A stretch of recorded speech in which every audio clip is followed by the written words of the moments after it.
오늘은 요나서 4장 1절부터 4절 말씀을 가지고 감격적인 신앙생활이라는 제목으로 하나님 말씀 생각해 보도록 하겠습니다. 요나 4장 1절부터 4절 읽겠습니다. 요나는 이 일이 매우 못마땅하여 화가 났다. 그는 주님께 기도하며 아뢰었다. 주님, 내가 고국에 있을 때 이렇게 될 것이라고 이미 말씀드리지 않았습니까? 내가 서둘러 스페인으로 달아났던 것도 바로 이것 때문입니다. 하나님은 은혜로우시며 자비로우시며 좀처럼 노하지 않으시며 사랑이 한없는 분이셔서 내리시려던 재앙마저 거두실 것임을 내가 알고 있었기 때문입니다. 주님, 이제는 제발 내 목숨을 나에게서 거두어 주십시오. 이렇게 사느니 차라리 죽는 것이 낫겠습니다. 주님께서는 내가 화를 내는 것이 옳으냐 하고 책망하셨다. 오늘 말씀의 제목은 감격적인 신앙생활. 다시 한번 감격적인 신앙생활. 제 아내가 요즘에 감기 걸려고 또 기침을 많이 하고 있습니다. 좀 여러 날 기침을 하고 또 잠잘 때도 기침을 하고 좀 힘들었습니다. 그럼에도 불구하고 가족들을 위해서 식사를 준비하고 열심히 섬겼고 또 화요일날 저녁에는 목회자들 행복한 삶을 인도하는데 기침을 많이 해서 목소리가 좀 힘들고 또 강의하면서도 기침을 막 해야 되기 때문에 힘들었지만 또 섬기고 또 수요일날은 소망교도소 가서 형제들을 섬기는 일을 하는데 차 속에서도 계속 기침을 했기 때문에 참 어떻게 가서 강의를 할 수 있을까 그런 생각도 했습니다. 그럼에도 불구하고 자신에게 맡겨진 것들을 어려운 상황에서 최선을 다하였습니다. 이것을 보고 제가 감사하는 마음이 들었습니다. 그러면서 오히려 이렇게 마음과 몸이 힘을 얻고 또 회복이 되는 것을 보았습니다. 우리 어려울수록 더 하나님 앞에 감사하고 사람에게 감사하면서 승리하시는 삶이 되실 수 있기를 바랍니다. 요나는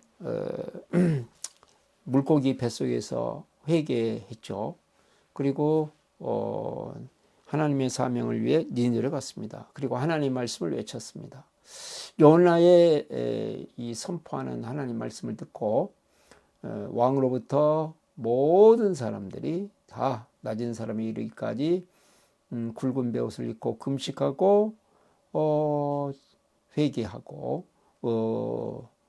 하나님의 은혜를 구하면서 모든 삶을 변화시켜서 나쁜 짓을 금하는 일이 벌어졌습니다. 진정한 회개가 일어났죠. 그래서 하나님께서는 재앙을 내리시지 않았습니다. 자, 니느웨라고 하는 그때 당시에 정말 아수르 제국의 큰 도시 니느웨가 이 짧은 기간에 요나의 설교를 듣고 선교를 받고 나서 모든 사람들이 철저하게 이건 전무후무하다고 할 수 있는 일이 벌어졌습니다. 이것은 설교자에게 꿈 중에 꿈이죠. 이건 이런 있을 수 없는 일이죠. 신앙생활 잘 하고 또 믿는다고 하는 사람들도 이런 놀라운 변화가 일어나기 쉽지 않습니다. 선교의 현장에서 전혀 믿지 않고 우상을 섬기고 하나님을 대적하던 사람들이 이렇게 변화될 수 있다면 모든 선교사의 꿈이겠죠. 이런 일들 앞에서 정말 감동하고 감격하고 하나님 앞에 정말 어쩔 줄 모르고 찬양해야 하는 것이 당연함에도 불구하고 요나는 오히려 분노했습니다. 하나님 앞에 대단히 서운한 마음을 가졌습니다. 참 우리가 상식적으로는 생각할 수 없는 이런 일이 벌어졌죠. 그러면 왜 요나는 이렇게 감격하지 못하고 오히려 분노했을까요? 오늘 요나 4장 1절부터 4절 말씀 속에서 우리는 그 답을 찾을 수 있어야 된다고 생각합니다. 그것은 무엇이었을까 하는 것이 이제 4장 1절부터 4절 주제를 보시면 알 수 있습니다. 주제는 감격적인 삶은 하나님의 마음을 품는 것이다. 요나에게 있어서 비극은 머리로 하나님에 대해서 깨달았습니다. 하나님의 마음을 머리로는 알았습니다. 가르쳤습니다. 사역을 했습니다. 그러나 그것이 가슴에는 없었습니다. 입술에는 있었지만 삶의 진정한 삶에는 지금 깊이 파고들 만한 능력이 없었습니다. 1절 말씀을 보시면 요나는 이 일이 매우 못마땅하게 화가 났다. 이 일은 뭡니까? 3장 10절 말씀이죠. 하나님께서 그들이 뉘우치는 것, 그들이 저마다 자기가 가던 나쁜 길에서 돌이키는 것을 보시고 뜻을 돌이켜 그들에게 내리시겠다고 말씀하신 재앙을 내리지 않았다. 이 재앙을 내리지 않는 것에 대해서 매우 못마땅했다 했습니다. 요나가 전한 메시지를 듣고 니느웨 백성들이 회개하고 그것 때문에 하나님께서 재앙을 내리시지 않자 지금 화가 났습니다. 이 재앙이라는 말이 지금 2장에서 악이라는 말하고 재앙이라는 말하고 똑같은 단어 라라는 단어를 사용했습니다. 못마땅했다. 그 말은 악한 것으로 여겼다. 요나는 지금 미래의 불행, 자기의 불행, 또 이스라엘 백성의 불행을 막을 수 있는 절호의 찬스를 놓친 것에 대해서 몹시 못마땅했습니다. 그래서 매우 못마땅했다. 하나님께서 적에게 내려야 될 재앙을 내리지 아니하시자 이거는 악이다라고 판단했다는 것이죠. 왜 그랬을까요? 자기 자신의 이익이 되지 않고 손해가 됐기 때문에 그렇습니다. 이것을 가리켜서 개인주의 이기주의라고 그러고 이것은 개인적인 이기주의, 집단적인 이기주의 두 개가 다 합쳐진 것이죠. 우리는 보통 개인적인 이기주의는 좀 그래도 좀 나쁘다 이렇게 생각하지만 집단적인 이기주의는 악한 것이 아니라고 착각하는 경우가 종종 있습니다. 아니 많습니다. 복음은 모든 사람의 장벽을 뛰어넘어서 서로 사랑하는 것이고 모든 사람이 서로 유익을 위해서 헌신하는 것이다 했는데 우리 집단, 우리 공동체만을 위해서 집단적인 이기주의에 빠져버리면 그것이 복음을 허무는 것이라는 생각을 별로 하지 않습니다. 그래서 하나님께서 하신 일에 대해서 화가 났다 그렇게 표현하고 있죠. 이것은 개인적이든 집단적이든 이기주의에 빠질 때 당연히 나타나는 결과입니다. 자기 이기적인 대로 모든 것이 절대로 될 수가 없거든요. 그러니까 자기 기대대로 되지 않을 때 분노하는 것이죠. 그 대상이 가족이든 이웃이든 뭐 어떤 공동체든 힘이 있는 자든 없는 자든 심지어는 지금 요나는 누구에게까지 분노하고 있습니까? 그것은 하나님까지 분노합니다. 자, 2절 말씀을 보시면 그는 주님께 기도하며 아뢰었다 했습니다. 기도하며 아뢰었다. 2장 1절에서 물고기 뱃속에 들어갔을 때 기도하며 아뢰었습니다. 근데 기도하며 아뢰는 것은 똑같은데 지금 요나의 마음은 완전히 다릅니다. 물고기 뱃속에 들어갔을 때는 자기 한계를 느끼고 철저히 회개하는 기도를 했고 오늘 4장에서는 매우 정욕적인 마음을 가지고 하나님 앞에 분노하면서 지금 기도하고 있습니다. 그 내용이 보시면 주님 내가 고국에 있을 때 이렇게 될 것이라고 이미 말씀드리지 않았습니까? 내가 서둘러 스페인으로 다녔던 것도 바로 이거 때문입니다. 그러면서 지금 과거로 기도하면서 과거로 돌아갑니다. 어두웠던 과거, 하나님의 낯을 피해서 도망갔던 과거, 스페인으로 도망갔던 그 과거가 정당하다고 했습니다. 태풍을 가져오고 풍랑을 가져왔던 그 과거, 이방인 선원들에게 책망을 받아야만 했던 참 부끄러운 그 과거, 다 이미 회개했음에도 불구하고 다시금 돌아가고 말았습니다. 물고기 뱃속에 들어갈 수밖에 없었던 그 과거로 다시 돌아가서 그것을 정당화하고 있는 것입니다. 우리는 그렇기 때문에 마음속에 있는 근본적인 문제가 해결될 때까지 꾸준히 훈련해야 될 필요성이 있습니다.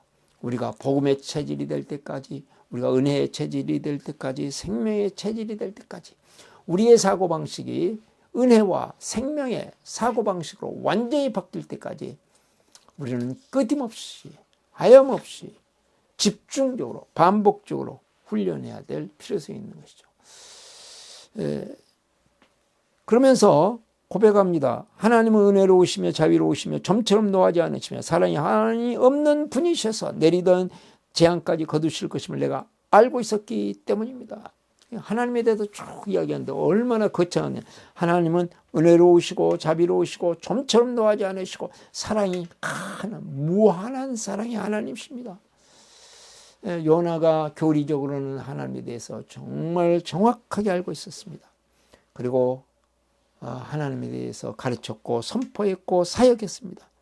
그런데 이런 하나님이 자기가 원하는 사람들에게는 사랑의 하나님으로 오기를 원하지만 그렇지 않는 사람에게는 이런 사랑을 베풀기를 원치 않았습니다. 그런 하나님은 안 된다고 생각하는 거예요. 그래서는 안 된다고 생각하는 것이죠. 이렇게 하는 근본적인 원인은 무엇일까요? 이런 이기주의, 개인적인 이기주의, 집단적인 이기주의의 그 근본적인 원인은 머리로 깨달은 하나님이 가슴으로 내려오지 못했다는데 근본적인 이유가 있습니다. 그래서 내 가슴이 변화해야 되는데 머리로는 알지만 가슴은 아직 변화되지 않는 것이죠. 머리로는 깨달았는데 삶의 원리에 있어서는 전혀 변화된 그 근본 출발이 무엇입니까? 사고방식이죠. 자, 3절 주님 이제는 제발 내 목숨을 나에게서 거두어 주십시오. 이렇게 사느니 차라리 죽는 것이 낫겠습니다. 니느웨 백성들을 살려주실 바에는 저를 죽여주시죠. 하나님이 사랑의 하나님이 은혜의 하나님인 것을 너무 잘 알기 때문에 이것이 하나님을 최대한 공격하는 것이라는 것을, 하나님의 가슴을 최대한 아프게 한다는 것을 너무나도 잘 알고 있죠. 그래서 이처럼 지금 공격하고 있는, 다른 말로 하면 하나님을 향해서 삿대질하고 고함을 치고 분노하고 있는 것이죠. 선지자의 본분을 완전히 상실해버린 요나입니다. 하나님 자기 눈앞에 지금 현재 펼쳐진 것만 보고 요나의 사역을 통해서 이루실 하나님의 앞으로의 구원 사역, 엄청나게 영원한 하나님의 사역은 전혀 눈에 들어오지 않죠. 이주의가 가진 아픔입니다. 더 큰 하나님의 은혜의 길을 막아버리죠. 더 위대한 하나님의 역사를 막아버리는 것입니다. 그래서 죽여주세요. 이것이 얼마나 하나님을 가슴 아프게 하고 캄캄하게 한다는 거죠. 사랑의 하나님, 무한한 사랑의 하나님, 은혜의 하나님, 자비로우신 하나님, 긍휼히 여기시는 하나님이시기 때문에 최대한 그것을 이용해서 오히려 공격하고 있는 것입니다. 4절 말씀, 주님께서는 내가 화를 내는 것이 옳으냐 하고 책망하셨다. 하나님께서 책망하십니다. 내가 화를 내는 것이 옳으냐. 하나님의 근본적인 마음은 니느웨 백성도 구원하고 요나도 회복시키기를 원하시고 또한 이스라엘 백성도 회복되기를 원하십니다. 하나님 입장에서는 요나 그냥 무시해버리고, 요나 그러든 말든 그냥 내팽개쳐버리고, 그렇지 않으면 그냥 돌보지 않으시고 죽게 만드시고, 그런데 그렇게 하지 아니하시고 설득하시고 지금 찾아오시고 우리가 뒤에서 보면 알겠지만 참 최대한의 노력을 기울이셔서 결국은 요나가 이걸 깨닫고 요나서를 기록하게 만드시는 것이죠.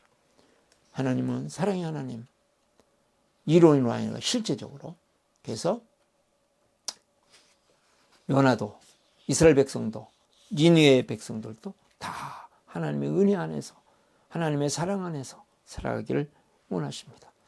그렇기 때문에 우리는 참 다양한 사람들이 우리 주위에 있습니다. 성격으로도 그렇고 또 신앙으로도 그렇고 경제적으로 그렇고 내 유익이 되느냐는 대로 다양한 사람들이 있지만 십자가의 은혜로 그 십자가의 사랑으로 함께 품고 나아갈 수 있도록 우리는 훈련을 해야 될 것입니다. 이런 마음을 가진 사람을 통해서 하나님의 나라가 이루어지기 때문입니다. 우리는 우리가 가지고 있는 이런 기존 신자 위주의 사고방식 또는 신앙이 좋은 사람 위주의 사고방식 이런 것들을 벗어나서 연약한 신자들 또는 비신자들까지 우리의 가슴에 품고 함께 나아갈 수 있는 정말 사랑과 생명의 삶을 살 수 있는 그런 마음들이 필요한 것이죠. 자, 이제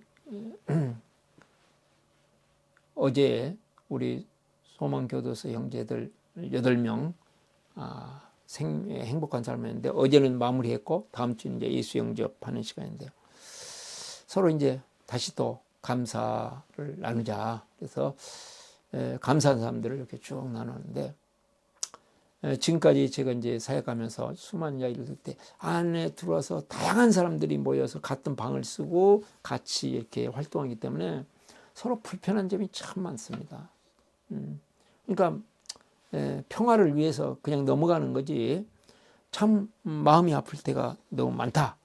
참 왜 저러지? 그런 경우가 너무 많대요. 그런데 우리 형제들이 다 돌아가면서 하는데 서로에 대해서 같이 방을 쓰는 사람들에 대해서 또 같이 이렇게 행복한 삶을 하는 사람들에 대해서 주위의 사람들에 대해서 전부 감사해.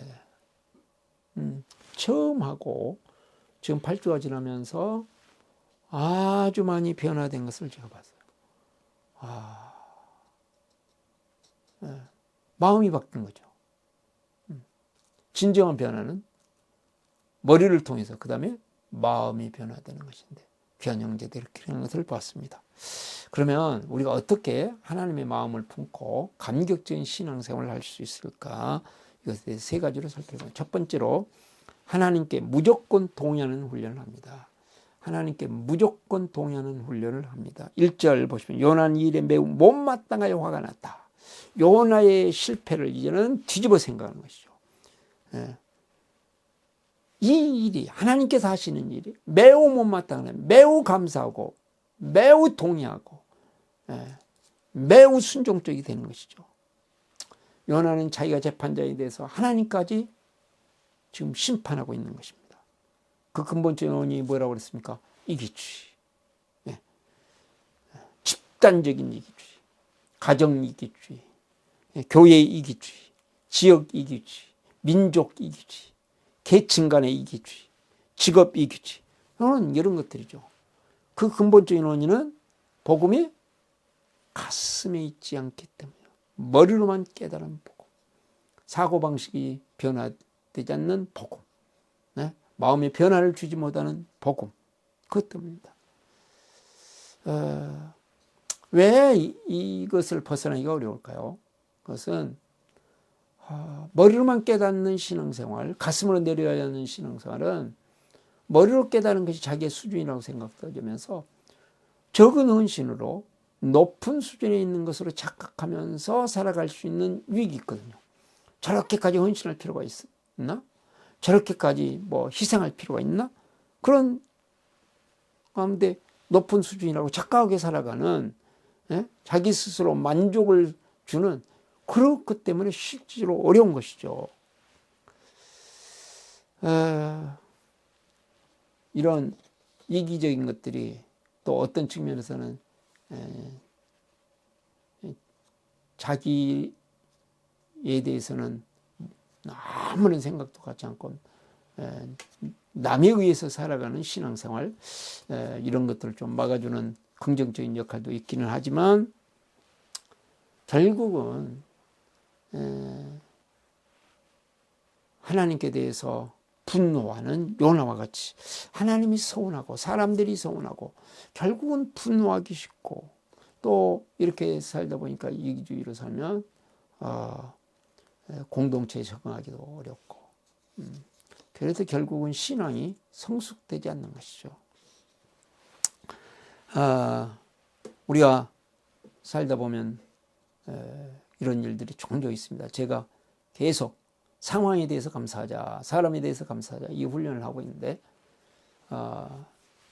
지난번 이제 어제 소망교사를 가는 길에 이제 기침하는 분이 두 분이나 있었기 때문에 조금 목에 뿌리는 약을 사는 게 좋겠다 해서 중간에 양수리에 가서 이제 약국에서 이걸 사고 하느라고 시간이 좀 늦어졌습니다. 그러다 보니까 이제 좀 마음이 급해지죠. 1차선으로 가는 차들이 그냥 어느 정도 빨리빨리 빠져줘야 되는데 2차선하고 이렇게 똑같이 가는 차들이 있지 않습니까? 지금 막 마음은 바쁜데 이런 차들이 종종 나타납니다. 자기 혼자 그냥 느리게 갈 것 같으면 2차선에 좀 빠져줘가지고 빨리 갈 사람들 이렇게 해줘야 되는데 그러니까 그것은 막 이것 때문에 스트레스 받지 말자, 분노하지 말자 제가 끊임없이 훈련했거든요. 아직도 근데 안 돼가지고 이렇게 그냥 저도 모르게 참 답답하고 화가 나기도 하고 이렇습니다. 자, 적용 질문입니다. 하나님께 서운한 것은 무엇인가요? 했습니다. 자, 두 번째, 하나님의 사랑을 가슴에 품기 위해 훈련합니다. 2절 말씀, 그런 주님께 기도하며 아뢰었다. 주님, 내가 거기 있을 때 이렇게 될 것이라고 이미 말씀드리지 않았습니까? 내가 서둘러 숲에 놓달아도 바로 이것 때문입니다. 2장에서 완전히 회개했고 3장에서 그래서 순종까지 왔습니다. 그런데 다시 되돌아가 버린 것은 무엇 때문일까요? 하나님을 이루는 알고 있는데 이것이 나의 체질이 되지 않았다. 사고방식이 되지 않았다. 다른 말로 하면 내 가슴에 임하지 않았다. 하나님의 사랑이, 사랑의 하나님이 내 가슴으로 충만해져야 되는데 그렇지 못했다는 것이죠. 하나님께서는 우리가 이기주의 또 지식적인 이런 신앙생활에서 벗어나서 참된 사랑과 생명의 삶을 살기를 원하십니다. 그래서 스가랴서 9장 16절을 보면 그날의 주 그들의 하나님이 백성을 양떼같이 여기시고 구원하셔서 그들을 주님의 땅에 심으시면 그들은 왕관에 박힌 보석같이 빛날 것이다. 하나님의 은혜 그것이 우리의 가슴에 오고 그 삶이 이루어지면 오늘 왕관의 보석처럼 빛날 것을 그렇게 만드실 것을 예언해 주셨습니다. 예수님께서는 하나님의 영광의 보좌에 계시다가 모든 것을 내놓고 이 땅에 오셨습니다. 이기적인 모든 것들을 다 버리시고 자기 희생으로 이 땅에 오셨고 이 땅에 오시면서 정말 우리의 구원을 위해 모든 것을 헌신하셨는데 이제 많은 사람들이 예수님 앞에 베세다 광야에서 모여들었습니다. 남자만 5,000명이 넘는 숫자인데 계속 밥을 먹지 못했습니다. 식사를 하지 못했습니다. 그래서 오병이의 기적을 베푸시면 이들에게 풍성한 먹이십니다. 하여간 영적으로든 정신적인 육체적인 고통당하고 있는 자들을 향하신 하나님의 마음, 우리 예수님의 마음은 불쌍히 여기는 마음, 긍휼히 여기는 마음이시기 때문에. 그런데 오병이의 기적을 보고 12광주에 남는 이 기적의 역사를 보고 이 나라를 해방시켜주고 이 나라를 제대로 세워줘 옛 다윗 왕국을 다시금 재건할 분이 이분이로구나. 그리고 임금을 삼으려고 온 백성들이 이제 난리가 났죠. 그러자 예수님께서 위기를 느끼시고 하나님 앞에 홀로 산속으로 깊이 들어가서 하나님과 독대하시는 시간을 갖습니다. 겟셋마네 기도를 하실 때도 할 수만 있으면 이 잔을 내게서 옮기시옵소서. 나의 뜻대로 마옵시고 아버지의 뜻대로 되기를 원합니다. 자기의 뜻을 다 포기하십니다. 골고다를 십자가를 지고 오르실 때 모든 사람들에게 죄인의 표상이 되어가지고 우리의 모든 죄와 저주와 연약함과 우리의 이기주의와 지식적인 신앙생활을 허물을 안고 십자가에 달리시면서 모든 영적인 특권을 다 버리십니다. 하나님의 아들이라는 것도 다 버리시죠. 그래서 나의 하나님 나의 하나님 어찌하여 나를 버리셨습니까? 네? 아버지로서가 아니라 피조물로서 나의 하나님 나의 하나님 어찌하여 나를 버리시나이까? 네? 모든 영적인 특권을 버림받아 다 버리죠. 마음의 기쁨과 평강을 누리실 만한데 조롱과 비난을 받으시면서 마음 정신적으로 엄청난 고통을 당하시고 육체의 편안함과는 정말 반대되는 가장 큰 고통, 십자가에 양손과 양발이 묶이시고 가시멸관을 쓰시고 거기서 진액을 다 쏟으시고 마지막 무덤에 내려가셔서 우리의 죄와 저주와 연약함과 이기주의와 지식적인 신앙생활을 무덤에 묻고 그 다음에 부활하십니다. 그 부활하신 예수님이 하늘에 오르시고 성령을 보내셔서 성령 하나님이 우리 안에 계시고 우리와 함께 계시면서 이기주의를 극복할 수 있는 은혜를 부어주시고 지식적인 신앙생활을 답하고 우리의 가슴 속에 십자가의 사랑을 부활의 생명을 능력을 영광을 심어 주십니다. 그 성령 하나님 그 예수님이 내 안에 충만히 가시도록 우리는 끊임없이 훈련을 해야 되는 것이죠. 수요일 날 이제 새벽에 일어나서 새벽 기도를 하고 너무 몸이 힘들었습니다. 왜냐하면 그 전날 1시에 잠을 자서 수요일 날 사역돼야 되는데 막 온몸에 힘은 없고 그럼에도 불구하고 잠깐 쉬었다가 말씀 묵상은 해야죠. 그리고 이제 스가랴서 말씀을 다시 묵상하면서 주님과 대화하면서 다시금 제 영혼을 깨우고 마음을 깨우고 그런 시간을 어렵지만 꼭 갖는 것이죠. 저격 질문입니다. 하나님의 마음을 가슴으로 품기 위해 어떤 훈련을 하실 것인가요? 자, 우리가 감격적인 신앙생활, 하나님의 마음을 품고 감격적인 신앙생활을 하기 위해서는 세 번째, 지식적인 신자들을 하나님의 마음으로 섬김이다. 4절 말씀을 보시면 주님께서는 내가 화를 내는 것이 옳으냐고 책망하셨다. 자, 하나님께서 얼마든지 버리실 수 있습니다. 하나님께서 무시할 수 있습니다. 그럼에도 불구하고 그렇지 아니하시고 요나를 다시 찾아오십니다. 니네 백성들 요나를 통해서 찾아가 주신 하나님, 수많은 선지자를 보내셔서 이스라엘 백성들에 찾아오신 하나님, 그 하나님께서 요나를 찾아오십니다. 그 하나님께서 수많은 과정들을 통해서 우리에게 찾아오셨습니다. 또한 우리를 통해서 다른 사람들에게 가기를 원하십니다. 지식적인 신앙생활을 하고 있는 사람, 하나님의 은혜를 모르면서 살고 있는 사람, 이런 사람들에게 우리가 이제는 예수 그리스도의 이름으로 가기를 원하시고 작은 예수가 되어 가기를 원하시는 것이죠.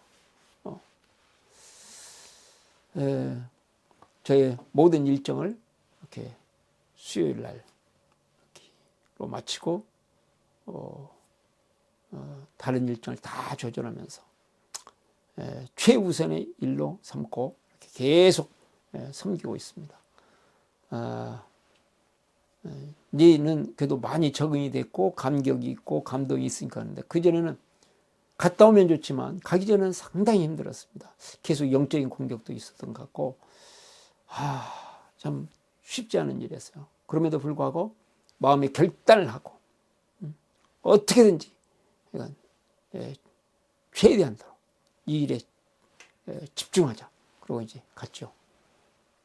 그랬더니 하나님께서 은혜를 베풀어 주셨고, 또 가정교회 사역원에서는 이제 빌레몬 간사라고 해서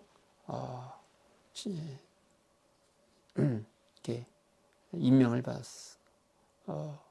예, 이제 간사의 사역을 할 수도 있게 되었습니다. 우리 주위에 얼마든지 우리의 섬김을 필요로 하는 사람들이 있습니다. 우리의 가족들 중에도 있고, 우리의 자녀들 중에도 있고, 참 하나님을 모른다더니 저는 지식적인 신앙생활 속에 빠져 있는 사람들을 정죄하지 않냐고 하나님의 마음으로 찾아갈 때 하나님께서 우리를 통해서 하나님의 은혜의 역사를, 생명의 역사를 이루실 것으로 믿습니다. 적용 질문입니다. 일주일 동안 섬길 사람은 누구인가요? 하나님께서는 우리가 이기적인 삶, 또 지식적인 신앙생활을 극복하고 살기를 원하셨고, 이 일을 이루기 위해서 예수님께서 십자가에 죽으시고 부활하셨습니다.